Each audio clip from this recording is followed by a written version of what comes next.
भूर्भुवः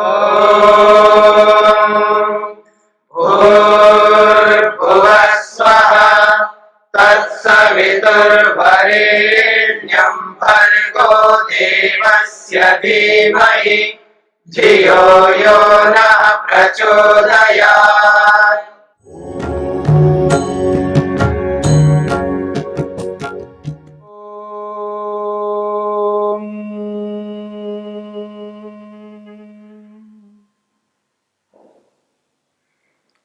योग विद्या के अंतर्गत मन की 5 अवस्थाओं की चर्चा हो रही है। मन की 5 अवस्थाओं में 2 अवस्थाओं में समाधि लगती है, एकाग्र अवस्था में और निरुद्ध अवस्था में। एकाग्र अवस्था में जो समाधि लगती है वह समाधि 4 प्रकार की लगती है। वितर्क समाधि के रूप में, विचार समाधि के रूप में, आनंद समाधि के रूप में और अस्मिता समाधि के रूप में। इन 4 समाधियों के विषय अलग अलग हैं। जब एकाग्र अवस्था प्राप्त होती है योगी को, उस एकाग्र अवस्था को प्राप्त करने से पहले व्यक्ति को विवेक और वैराग्य को प्राप्त होना होता है। जो योगाभ्यासी विवेक और वैराग्य को प्राप्त कर लेता है, ऐसे योगाभ्यासी को एकाग्र अवस्था, मन की चौथी अवस्था प्राप्त होती है। उस एकाग्र अवस्था में पहली जो समाधि लगेगी वह समाधि है वितर्क समाधि। उस वितर्क समाधि में 5 महाभूतों का साक्षात्कार होता है, दर्शन होता है। 5 महाभूत पृथ्वी, जल, अग्नि, वायु और आकाश। जैसा कि मैंने आपके समक्ष प्रस्तुत किया था, 5 महाभूतों से जो दिखने वाले आपको पृथ्वी के रूप में, अग्नि के रूप में, वायु के रूप में जो दिख रहे हैं, वो 5 महाभूत नहीं है। उन 5 महाभूतों को मिलाने पर दिखने वाले ये आपको पृथ्वी, जल, अग्नि, वायु हैं। तो जो पृथ्वी है 5 महाभूतों में, वो दिखने वाली पृथ्वी नहीं है, वो इंद्रियों से दिखती नहीं है। वो सूक्ष्म रूप में ईश्वर ने जो संसार को बनाने की प्रक्रिया हमारे सामने रखी है, उस प्रक्रिया में अंतिम चीज 5 महाभूत है। इस रूप में उसको स्थूल भूत कहा है। स्थूल भूत से यहां पर जो दिखाई देने वाले पदार्थ है, उनमें आने वाले नहीं है। स्थूल भूत का वो अर्थ यहां पर है जहां निर्माण की प्रक्रिया में अंतिम पदार्थ, कारण से कार्य, कारण से कार्य, कारण से कार्य की जो प्रक्रिया चलाई है, उस प्रक्रिया में अंतिम पदार्थ भूत है। उस भूत से नया पदार्थ उत्पन्न नहीं होता। यानी 5 महाभूतों में आने वाली जो पृथ्वी है, केवल पृथ्वी, एक ही पृथ्वी से कोई नवीन नया पदार्थ उत्पन्न नहीं होता। इस रूप में वो स्थूल भूत कहलाता है। हां, पृथ्वी को, अग्नि को, जल को, वायु को, इन 5 महाभूतों को मिला करके बहुत सारे पदार्थों को ईश्वर ने बनाया। जैसे सूर्य को बनाया है, चंद्रमा को बनाया है, नक्षत्रों को बनाया है, इस धरती को, जो दिखने वाली धरती है, इसको बनाया है। दिखने वाला जो पानी है उसको बनाया है, जो दिखने वाली अग्नि है उसको बनाया। और ये जो हमारा शरीर है, इस शरीर को भी उन 5 महाभूतों को मिला करके बनाया है। वृक्ष, वनस्पतियां, जो कुछ भी दृष्टिगोचर में आ रहे हैं, उन समस्त पदार्थों को, इन 5 महाभूतों को मिला करके ईश्वर ने बनाया।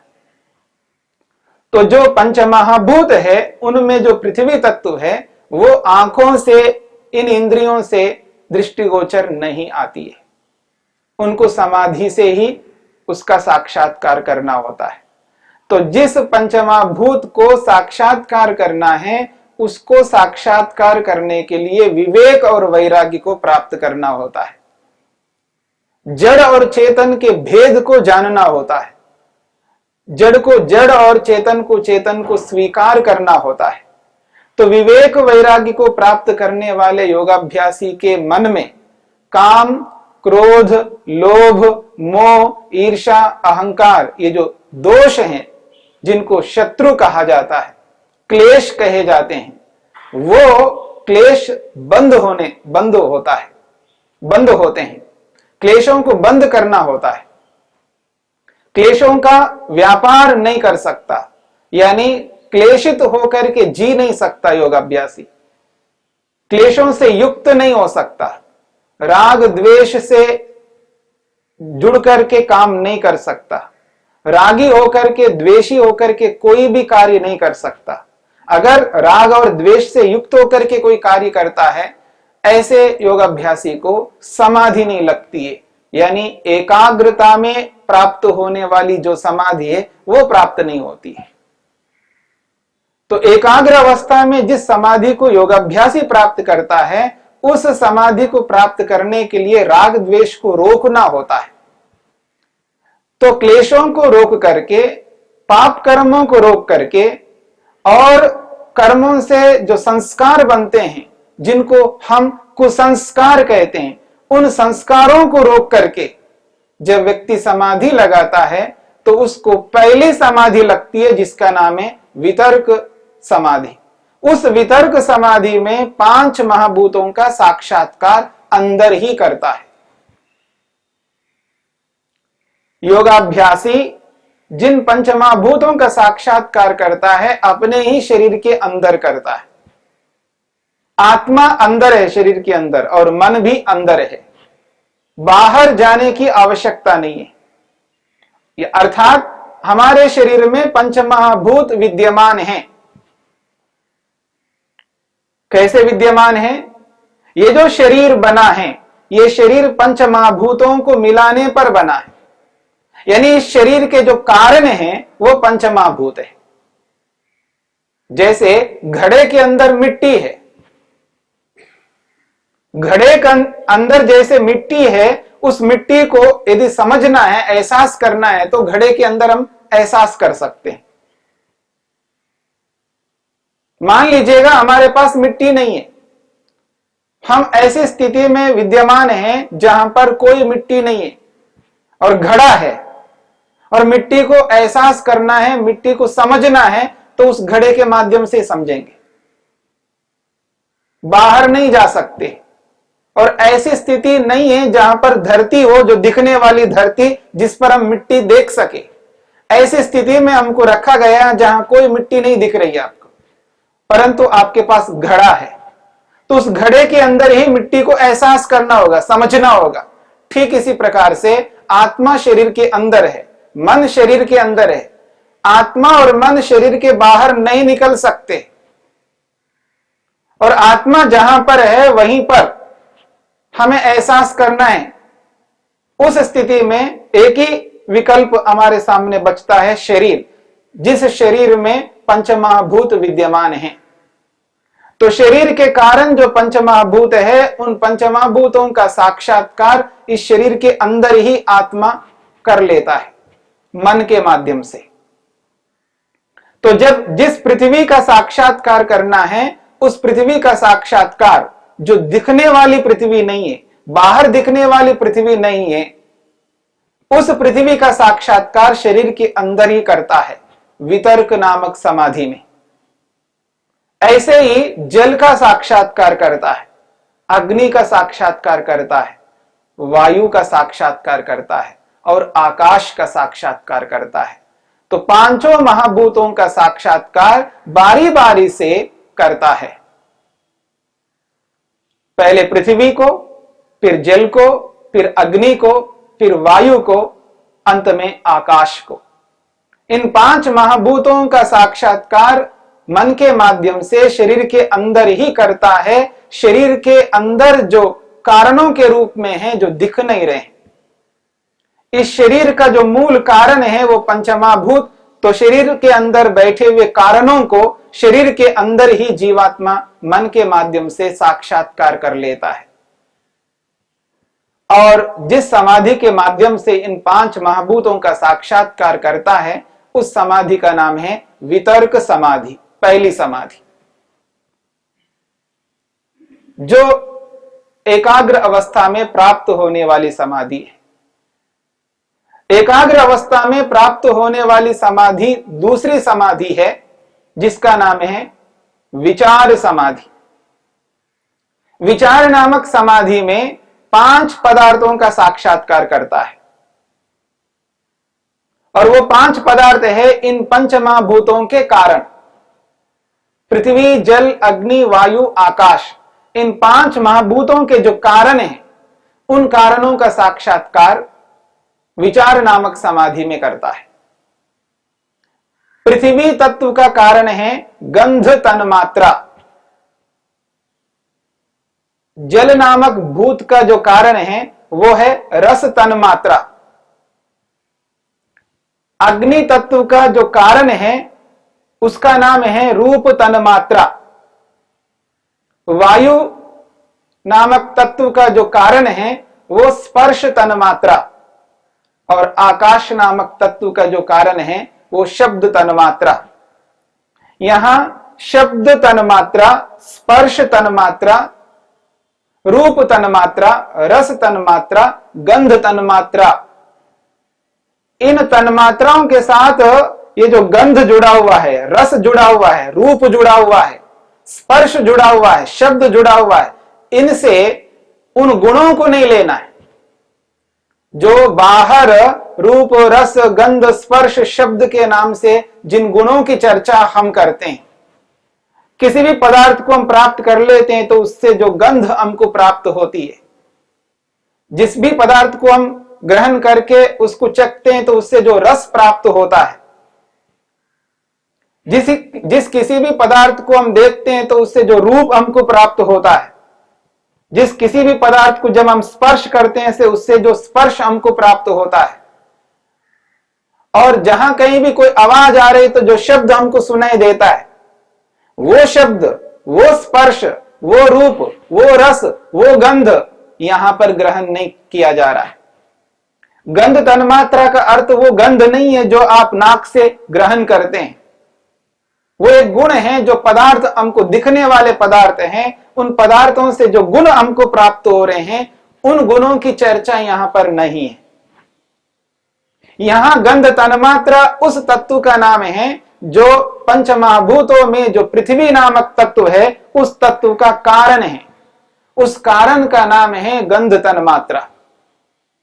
ऐसे ही जो पंचमहाभूतों में पानी है, जल तत्व है, उस जल तत्व का जो कारण है वो है रस तन्मात्रा। ऐसे ही अग्नि तत्व जो पंचमहाभूतों में तीसरा तत्व है, उस अग्नि तत्व का जो कारण है वो है रूप तन्मात्रा। ऐसे ही जो वायु नामक तत्व है पंचमहाभूतों में चौथा पदार्थ, उस वायु नामक तत्व का जो कारण है वो है स्पर्श तन्मात्रा। ऐसे ही जो आकाश है पंचमहाभूतों का 5वां तत्व, उस आकाश नामक तत्व का जो कारण है वो है शब्द तन्मात्रा। जब रूप, रस, गंध, स्पर्श, शब्द इन 5 के साथ में तन्मात्रा शब्द जुड़ता है तो समझ लेना है वो गुण नहीं है, वो तत्व है जो पंचमहाभूतों के कारण है।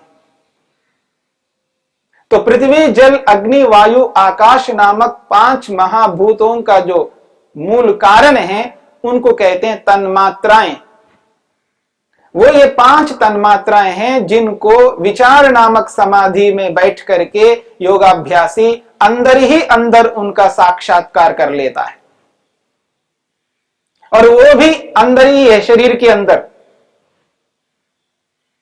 जैसे घड़े के अंदर मिट्टी है, ठीक इसी प्रकार इस शरीर के अंदर पंचमहाभूत है, और पंचमहाभूत जिन कारणों से बने हैं वो कारण तन्मात्राएं भी इसी शरीर के अंदर हैं।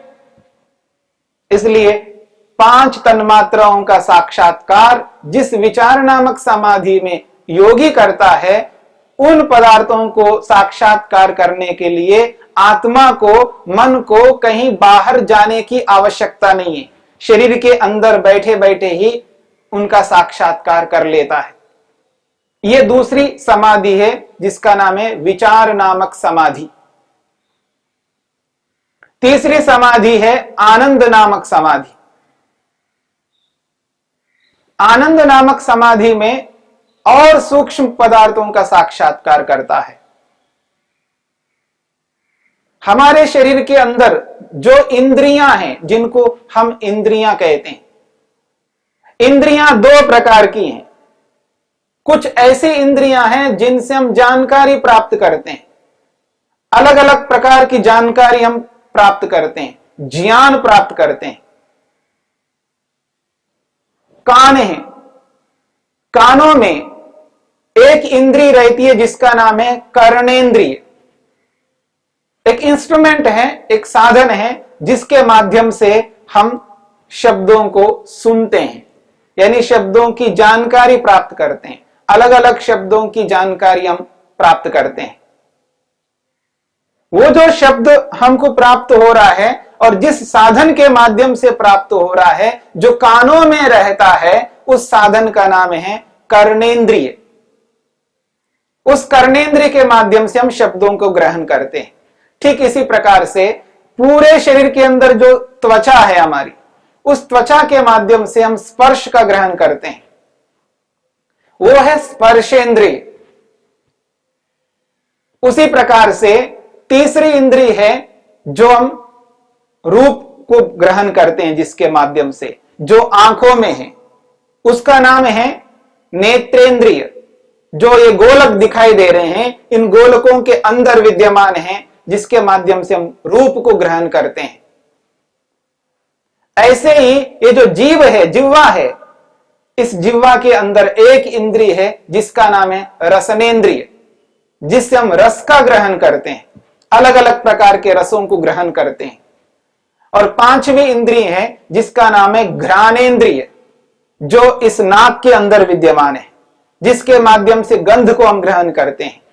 तो ये 5 इंद्रियां कहलाती हैं और इन पांचों साधनों से पांचों विषयों को हम ग्रहण करते हैं। गंध को, रस को, रूप को, स्पर्श को और शब्द को। तो इन पांचों साधनों से पांचों विषयों को ग्रहण करते हैं। उन साधनों को इंद्रियां कहते हैं, वो इंद्रियां जिनको ज्ञानेंद्रियां कहते हैं। और वो ज्ञानेंद्रियां इसलिए है क्योंकि जिनके माध्यम से हम ज्ञान को, नॉलेज को गेन करते हैं, जानकारी को प्राप्त करते हैं। ये 5 ज्ञानेंद्रियां हैं। और आनंद नामक समाधि में इन पांचों ज्ञानेंद्रियों का साक्षात्कार अंदर ही अंदर योगी करता है।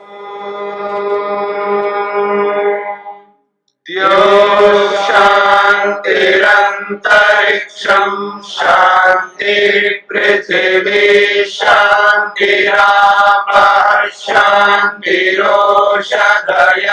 शांतिः वनस्पतयः शांतिर्विश्वे देवाः शांतिर्ब्रह्म शांति सर्वं शांति शांतिरेव शांति क्षमा शांतिरेधि। ओम शांति शांति शांति।